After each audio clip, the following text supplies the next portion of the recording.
Trevor, Kalani Sitake announced that Tanner Mangum is the starting quarterback for BYU. What was your initial reaction when you found out he was opting for the senior instead of the true freshman, Zach Wilson? I thought it was the right thing to do. I think when you've got a good competition between an established veteran and a young guy, unless the young guy takes over and clearly establishes that he should be starting from the beginning of the season, then you're best off playing the senior, working the freshman in meaningful moments, not just in mop-up, and giving him a chance in games to prove to everybody that he should get more playing time. That's really what's happening at Alabama right now. I mean, Tua Tagovailoa might come in and start the season, but if he doesn't clearly outplay Jalen Hurts for the Tide starting quarterback job, then Nick Saban should be starting Hurts first and then allowing Tua to go in and prove during games that he should be the guy. Part of the reason for that is because one of the worst things you can do with a young quarterback is put him in too soon and then have to take him out, take away his starting job, let the senior take over for him. That'll crush his confidence. You're better off making him sit for a little while longer. So just from a pure standpoint of how to manage a senior and a freshman quarterback, this is the right thing to do. I like the comparison because both came off the bench and both made these incredible plays for those fan bases. And now the question becomes this. Because the competition was so tight, you would think that there's a scenario in which Zach Wilson comes into the game. So how long of a leash should Tanner Mangum have, given the fact that it was a quarterback battle down to the last practice of fall camp? So I think that you're looking at a situation that Tanner Mangum would have a short leash, not because he's Tanner Mangum, not because it's the quarterback position, but because every starter on that team needs to understand that if they don't perform in games and in practice, they're likely to be replaced by somebody who will come in and do better than this team did last year. BYU has built a legacy establishing the pass game, specifically with the tight end. The Cougars appear to be in good hands at tight end this year, with the likes of Moroni Laulupututau returning from a Liz Frank fracture, joining the freshman All-American Matt Bushman, and then the emergence of a young guy named Dallin Holker. What do you think of the depth and size at tight end, given BYU's history with relying on that position? I think the tight end position is the key to their offense this year. Receivers, they might have some guys that'll step up. They've got some new guys coming in, and we hope that they'll do well. But the tight ends look like they could go three deep with those guys you talked about, with players that are 6'5", tall targets. Bushman is already established. MLP is a wide receiver who had a few extra biscuits at pregame meal in order to bulk up to be a tight end. And I think he'll make a fast tight end with great skills. And then you've got the young guy coming in that I think will be great, Holker, as a complement to them. If those three guys can be a matchup problem for defenses, then it gives them the capability to have two or all three of them on the field at the same time. Put them with their hand in the dirt, another one with, standing in the wing, another one split out at wide receiver if you need to, or pack them all in a goal line formation. Whatever it would be, it would put pressure on defensive matchups. And I think that will take pressure off of the wide receivers as they sort out who will be the stars at that position group. And who doesn't like pregame biscuits, am I right?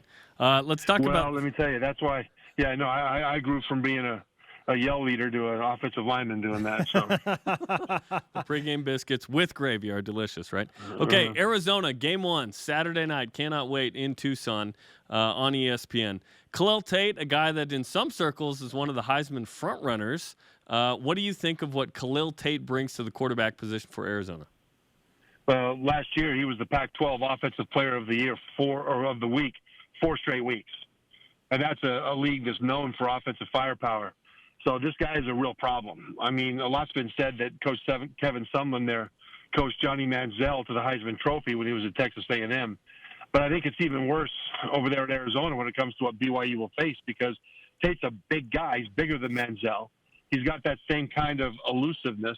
He's got a strong arm. I don't think he's as accurate as Manziel, but he's got the ability to hit receivers. And where the real problem lies is that Arizona's got a really shifty, elusive group of running backs and more talent at wide receiver than they've had for a while. So that'll spread out that BYU defense. And I think this is one of the fastest defenses BYU will put on the field in a long time.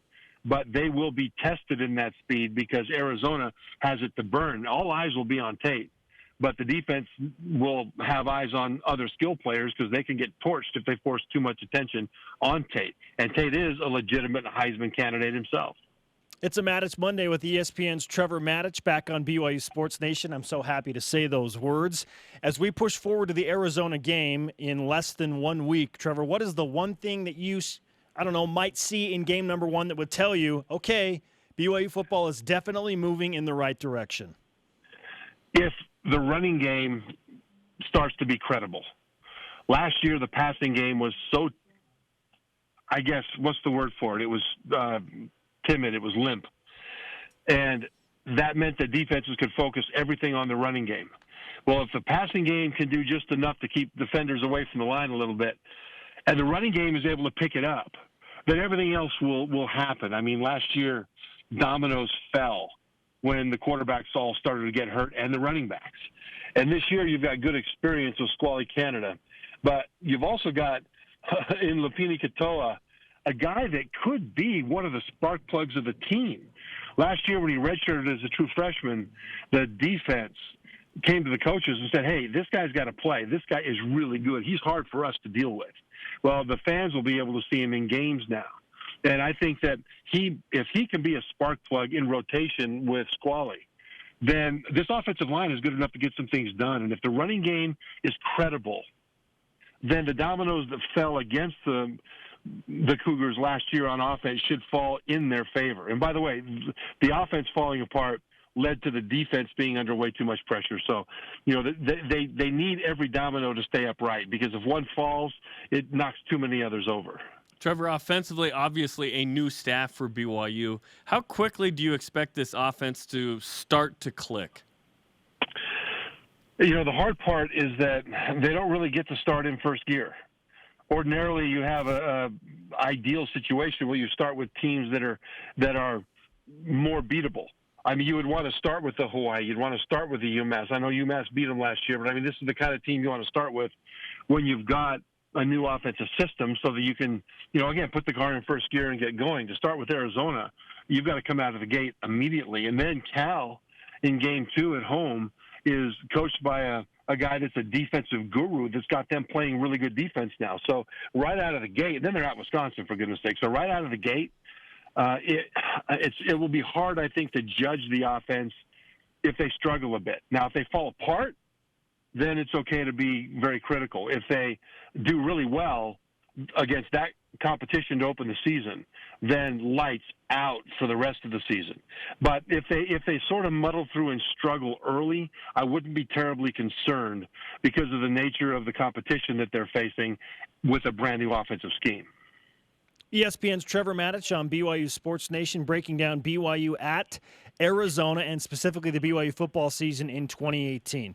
At this juncture, and I know you addressed this with us over Media Day earlier in the summer, Trevor, but where do you stand on BYU getting to a bowl game, that being a realistic goal and a success, understanding the BYU is coming off a 4-9 season? I think 6 wins and a bowl game would be a success, and I think that is realistic. I think BYU is not as bad as they appeared to be last year.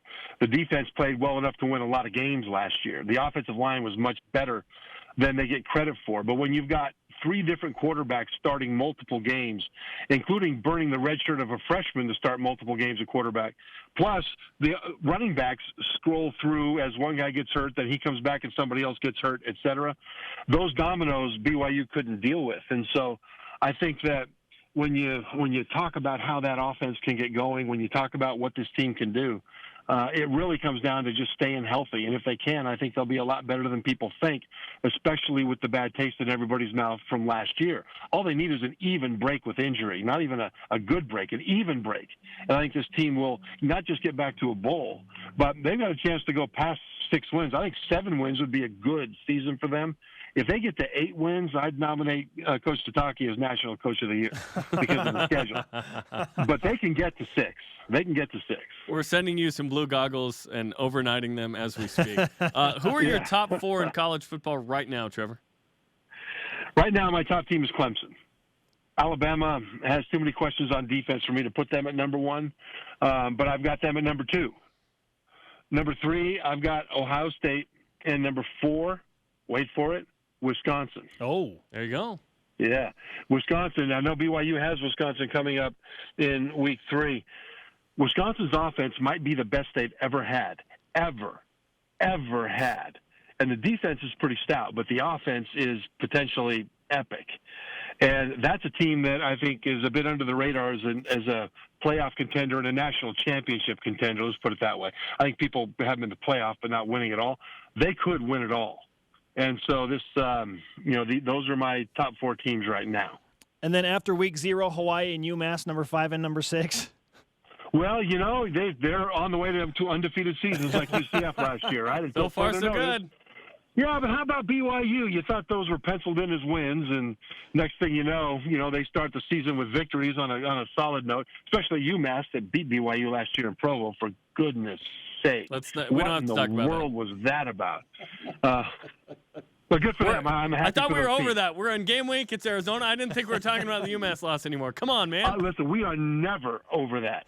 I'm not It's over true. BYU losing to UTEP in 1986. And I wasn't even there. Yeah. Well, they bugged the box, right? That was a previous game, I think, right? That is what we will tell ourselves because it makes us feel better. Trevor, it is always a pleasure to speak with you. We look forward to another entertaining season of Mattich Mondays. Thanks for kicking it off the right way and bringing it. Great. I appreciate it, guys. Thanks.